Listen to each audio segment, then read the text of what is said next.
গোপালগঞ্জ শহরের পৌর পার্কের উন্মুক্ত মঞ্চে জাতীয় নাগরিক পার্টি আয়োজন করেছিল পূর্ব ঘোষিত এক জনসমাবেশ। বুধবার দুপুর 1:45টার দিকে সেখানে হামলা ও ভাঙচুরের ঘটনা ঘটে।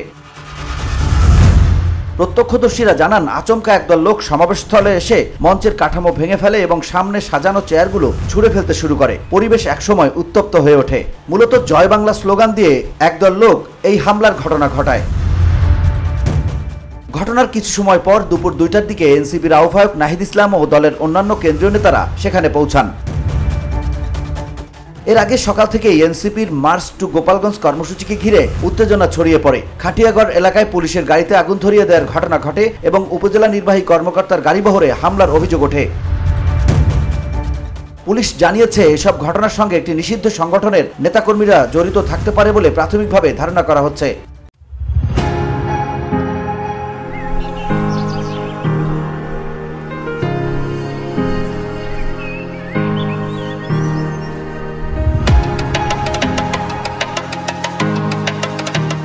জুলাই পদযাত্রা শীর্ষক কর্মসূচির অংশ হিসেবে এনসিপি এদিন গোপালগঞ্জে সমাবেশ আহ্বান করেছিল। এই মাসব্যাপী কর্মসূচির লক্ষ্য ছিল দলটির রাজনৈতিক অবস্থান ও দাবি তুলে ধরা। VOD Bangla news desk.